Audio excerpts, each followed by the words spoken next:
معارف القرآن اردو زبان میں مفتی اعظم پاکستان مولانا مفتی محمد شفیع عثمانی اللہ اس کی قبر پہ کروڑوں اربوں رحمتیں نازل فرمائے، انہوں نے وَقَضَى رَبُّكَ أَلَّا تَعْبُدُوا إِلَّا إِيَّاهُ وَبِالْوَالِدَيْنِ إِحْسَانًا، اس آیت کی شرح میں حضرت جابر ابن عبداللہ رضی اللہ عنہ کے واسطے سے امام قرطبی کی ایک روایت تفسیر الجامع لأحکام القرآن کے حوالے سے ذکر کی ہے۔ وہ فرماتے ہیں اللہ کے رسول کے پاس ایک بچہ آیا، بیٹے نے آ کر کہا میرا ابو میری تنخواہ پہ قابو ہو جاتا ہے، میرا ابو میری تنخواہ کو اپنا ذاتی پیسہ سمجھتا ہے، اللہ کے رسول اسے بلائیے، بتائیے، سمجھائیے، ریلائز کرائیے کہ یہ تنخواہ میری کمائی ہوئی ہے، یہ میرے ہاتھوں کی کمائی ہے، میرے ابے نے استعمال کیوں کرنا ہے۔ اللہ کے رسول نے ایک صحابی کو بھیجا، وہ صحابی کے پاس گئے، اسے کہا آؤ تجھے اللہ کے رسول نے طلب فرمایا ہے۔ اس کا والد تڑپ اٹھا، اس کے والد نے پوچھا کیا بات ہے، اللہ کے رسول نے بلایا تو اس صحابی نے کہا اور تو کوئی بات نہیں ہے لیکن تیرا بیٹا تیری شکایت لے کر حضور کے پاس پہنچا ہوا ہے۔ اس صحابی کے دل پر قیامت گزر گئی، کہا میرے بیٹے میں نے تجھے پال پوس کے بڑا کیا ہے، آج میرے نبی کو، میرے ایمان کے محور کو میری شکایت لگانے تو پہنچا، یار اس سے بڑی سزا دنیا میں اور کیا ہونی ہے، یار آج مجھ سے میرا محبوب آنکھیں پھیر لے کیا ہوگا۔ دل ہی دل میں اس کے والد نے اپنے بیٹوں سے گلہ کیا کہ میرا بیٹا تو نے بہت برا کیا، یہ میرا صلہ دیا ہے تو نے بچپن کی باتوں کا۔ اور یہ بات کہتے کہتے حضور کے دربار میں پہنچا،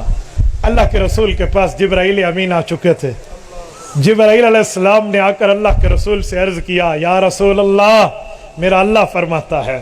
فیصلہ بات میں، اس کے ابو سے پوچھو اس نے بیٹے سے گلہ کیا کیا ہے۔ کب؟ جب چل رہا تھا آپ کے حکم پہ، جب آپ کا نمائندہ پہنچا تھا۔ اللہ کے رسول کے پاس یہ شخص آیا تو حضور پاک علیہ السلام نے عزت سے بٹھا کر کہا دلی دل میں کچھ باتیں کی ہیں اپنے بیٹے کو گلہ کرتے ہوئے، ذرا ہمیں تو سنا خالی دل پر بات کر رہے ہو۔ اس نے آنکھ اٹھائی، اس نے کہا یا رسول اللہ آپ کا رب واقعی ان باتوں کو جانتا ہے جو میں فرش پہ کہہ رہا ہوں، رب عرش پہ سن رہا ہے۔ کہ کیا کہا؟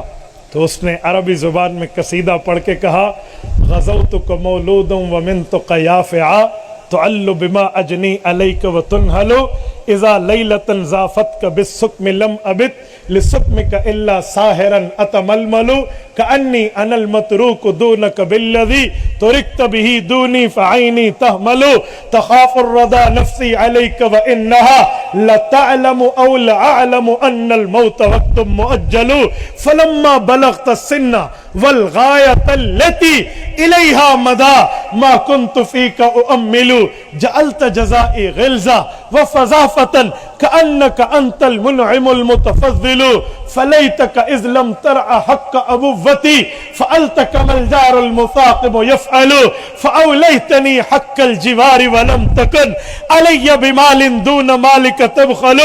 بیٹا تو چھوٹی عمر میں تھا، تیری گیلی جگہ پہ ہم سوتے تھے، تجھے سوکی جگہ پہ سلاتے تھے، تجھے غذا دیتے، تیرے اوپر احسانات کر کے تیرے حقوق پورے ادا کیے، تیری ماں اور میں نے تیری بیماری پہ تجھے آرام دے کر سلایا، اپنی آنکھوں میں نیند کا سرما نہ لگایا، تیری ماں اور میں آنکھوں میں آنکھیں ڈال کے آواز نہیں احساس سے ایک دوسرے کو کہتے آج بچہ چھوٹا ہے کل بڑا ہوگا، اپنے پاؤں پہ کھڑا ہوگا، اس تکلیفوں کا مداوع کرے گا، آج کی تھکاوٹ ہم کل اتار لیں گے، آج کما رہے اس کے لیے محنت کر رہے، اس کے لیے ٹگ و دو کر رہے، اس کے لیے کل یہ بڑا ہوگا، ہمیں سکون دے گا، آرام دے گا، راحت دے گا، ہمیں بٹھائے گا، کھلائے گا۔ ہم یہ سوچتے رہے تیری بیماری میں کوئی جملہ، تیری بیماری میں کوئی لمحہ سخت تھا، تجھے بیماری لگتی تو ہم تیری موت کو خوف کرنے لگتے، اگرچہ کہ ہم یہ بات جانتے تھے ان الموت وقت معجل، کہ موت کا وقت مقرر ہے، ایک لمحہ نہ آگے جا سکتا ہے نہ ایک لمحہ کم ہو سکتا ہے، لیکن تیری بیماری ہمیں تیری موت دکھاتی، ہمارا کلیجہ ہمارے منہ کو آ جاتا، ہم تڑپتے رہتے۔ ایک وقت آیا نے تیرے جسم میں طاقت دی ہے, ہماری طاقت کم ہوئی, تو جوان ہوا, ہم بوڑھے ہوئے, تیری کان کی سنوائی آئی, میری کان کی سنوائی گئی, تیری آنکھ کی بینائی آئی, ہماری بینائی گئی, تیرے ہاتھ میں طاقت آئی, ہمارے ہاتھوں میں لرزہ آیا, تو بڑھتا گیا, ہم گھٹتے گئے, اور آج تو اپنے پاؤں میں کھڑا ہو چکا ہے. آج تیری تنخواہ سے میں تیری اماں کی دوائی کے لیے کچھ لیتا ہوں, اور تو نے نظریں پھیر لی, اور تو نے منہ پھیر لیا, اور تو نے احساسات کو مٹی میں ملا دیا. اور میرے بیٹے, مجھے باپ نہ سمجھتا, مجھے پڑوسی سمجھتا, اور حقوق پڑوسیوں کو بھی تو شریف نسب والے ادا کرتے آئے ہیں. کیا قیامت ڈھا دی ہے تو نے. میرے پاس ترجمے کے الفاظ نہیں ہیں, میں نے اپنے الفاظ میں تشریح کی ہے, ورنہ یہ لفظ ہے کاش کہ جسے عربی آتی وہ اس کا ذوق سمجھتا. اللہ کے رسول نے سر اٹھایا, ففازت عینا, آنکھوں مبارک سے آنسوں کی لڑی تھی. رسول اللہ نے والد کے جواب کے بعد بیٹے کا گریبان پکڑ کے فرمایا, کم انت و مالک لابیک, محمدی دربار کا فیصلہ تیرے لیے یہ ہے کہ تو اور تیرا کمایا ہوا مال تیرے ماں باپ کا ہے, تو بھی اور تیرا کمایا ہوا مال بھی.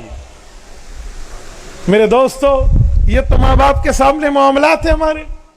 تبارك الذي نزل الفرقان على عبده ليكون للعالمين نذيرا.